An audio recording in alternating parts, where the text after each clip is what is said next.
Hey, what's going on everybody? It's Blzane, and last week we had a video about two spell slingers that aren't so bad, but this time we got the Warlock and the Wizard. Alright, if you thought spells were powerful before, just you wait. Now hopping right into it, we have the Warlocks, and the Warlocks, wouldn't you know it, as their first subclass option, have Eldritch. I mean, what else would fit? And this goes straight into their first subclass feature, Otherworldly Gift. Now, your first sub-feature of Otherworldly Gift is going to be Psychic Spellcasting, and this quite simply allows you to pick an additional spell to learn with the Psychic tag, and additionally, you can learn other spells that have the Psychic tag whenever you get a new spell. And this is important because Warlocks, if you are not aware, when choosing what spells they can learn, when you first create your Warlock, you pick 4 schools, and then you can only pick spells from those schools. Unless you take this, in which case you get Psychic spells as well. Now this next sub-feature, which honestly might be one of my favorite of all the classes because I think the flavor of it is so cool, it's called Forbidden Knowledge, and when you complete a short or long rest, you learn any spell. Doesn't matter, any spell. And when you cast it, you can spend 1 less MP to cast it. However, once you do cast it or you do a short or long rest, you forget that spell. And then obviously, if you do a short or long rest, you can pick a new one. But I love this. I love the idea of the patron kind of imbuing these spells that you don't really know and you don't know why you know them. And as soon as you use it, you forget. So very cool flavor-wise and a very unique, helpful feature because you can take those little spells or those unique options that you usually don't want to use up like a known spell slot for. So allows a lot of flexibility, which is really nice. And finally, your last feature, barring the flavor feature, is again so good. I think the Eldritch Warlock is made so well. You get Eldritch Bargain, which is an additional Warlock contract option, which is just something you can do as this Warlock. And whenever you make an attack against a creature and you're hitting their either one defense or the other, you can spend an HP to swap which one you're targeting. So if you're targeting Precision, you can instead target area. If you're targeting area, you can swap it and target the creature's precision. Super unique, super cool. Again, kind of leaning into that, like your patron helping you out in these very weird, cryptic ways. And lastly, everybody's favorite part of the subclass, the flavor feature, is going to be Alien Comprehension, in which you are fluent in deep speech.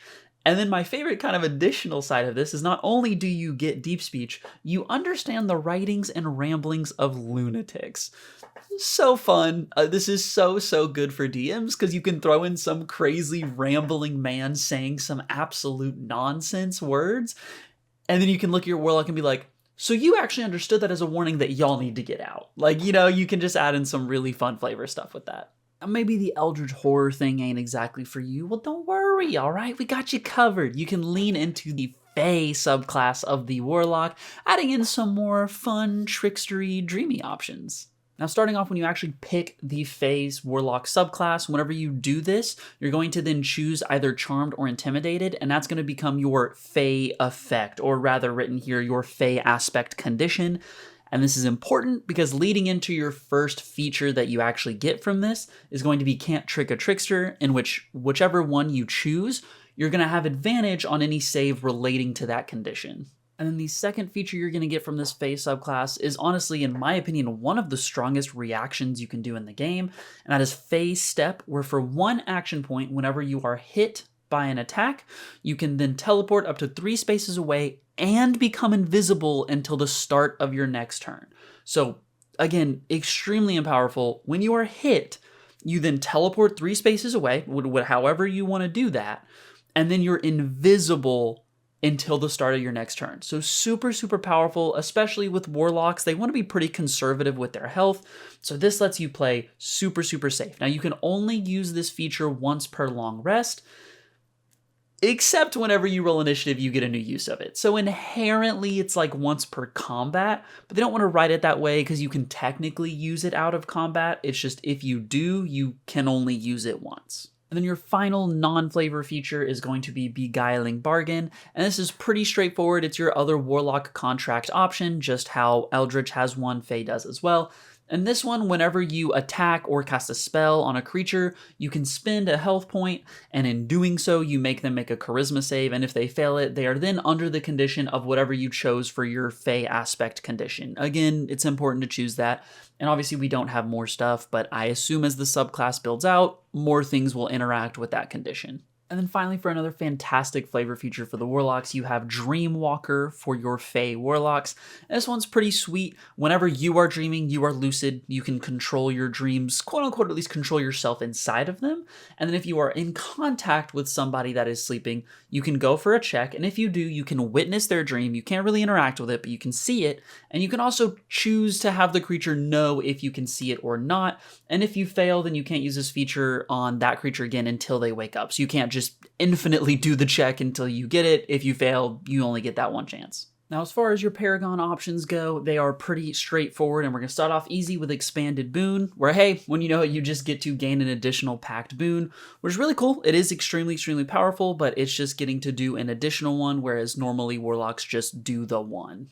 Your next option is going to be Packed Bane, which is pretty cool. You get to learn the Bane spell, or if you already know it, you can choose another one, but this is still going to only buff the Bane spell. And basically, it's going to get an additional effect depending on which boon you chose, which is really cool. Again, kind of leaning into your boon that you picked, and then it's going to just amp that Bane spell a little further than it would be normally. And then my personal favorite of the three is going to be Warlock Subcontract, where you basically get to create a subcontract with another creature. It doesn't really even have to be a party member, as long as they don't share your HP, so you can't do things like familiars and stuff like that. But when you do this, you have to spend a minute with them as long as they're within one space, and you get these benefits that you see. So things like shared telepathy, extended bargain, willing sacrifice.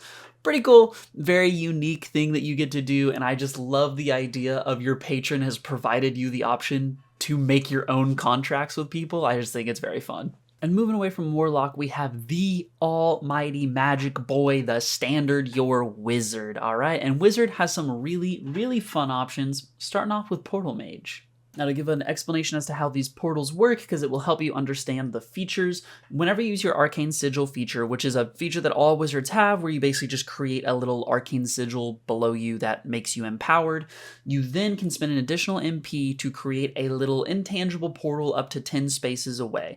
And when you do this, that portal will end as soon as your sigil ends, so they're inherently like magically connected. And the first feature is going to be Arcane Portal, which is what you would imagine these things can be used for, in that if you are at least within one space of the sigil or the portal point itself, you can spend just one space of movement to then teleport to the other one, or at least an empty space next to the other one. So really nice, really cool, and it technically requires an action point because of movement, but it's nice because you can spend the action point on movement, teleport, and then still have some movement to use afterward. So really nice getaway tool. Also important to note, it does not provoke opportunity attacks. Now the next feature, which again you probably could have guessed because of how portals work, we have Linked Magic, where as long as you are within one space of the two options, the Arcane Sigil or the little portal point, you can cast the spell from either origin point as if you were there. On top of that, even if you are by the portal and not by the Arcane Sigil, when you do this, you will get your Arcane Sigil benefits, because usually they kind of buff you and buff your spells a little bit. So whenever you're casting this way, you will get those benefits. Now for their last feature and flavor feature, the last feature is just you can learn a new spell as long as it has the teleportation tag, pretty standard. And then the flavor feature Portal Sage. It's pretty nice. It's like a lot of other flavor features. You basically can make a check to understand how a portal works, but it's pretty nice because it gets a little more specific. If you spend a minute with it, you can make a DC10 spell check. If you succeed, you learn where that leads and how long it's been open. If you succeed but 5 more, so if you roll a 15 on this check, then you get to also learn how to activate and deactivate it, whether it's like a passphrase, procedures, anything like that. So super nice, super helpful. It's really cool, especially if your DM likes to throw portals or teleportation into your campaigns. Up next for our last but certainly not least subclass to talk about is going to be the Witch subclass for the Wizard. And this one I love. Now, the first feature you're going to get from the Witch subclass is going to be Coven's Gift, and this is going to be that you learn one spell as long as it has the curse tag, and then on top of it you can learn any spell from here on out as long as it has the curse tag. And then finally it talks about that for your Spell School Initiate feature, which is typically, as your wizard, you get to pick a spell school that you kind of like get buffed. On top of it, any spell that has the curse tag will get that Spell School Initiate feature buffs as well. So it kind of just adds some to the list. Now it's important to note that if you look at the spell list right now, for those that have access to the book, you are not going to find spells with the curse tag. It lists here some spells that you can pick from that do have the curse tag. Once they do the overhaul for spells, which will be in the next major update that is coming soon, we are not sure, then you're going to have actual spells with that curse tag. Now this is going to be the second and final non-flavor feature of which, and you might be thinking to yourself, man, you only get two? You only get 2 features? Like that's it? Yes, but this next one is really, really powerful, and that's going to be hex enhancements. Now here I'm just going to show you the list of hex enhancements, but I will explain them. There's a lot of text that goes into explaining it, but it's not that complicated.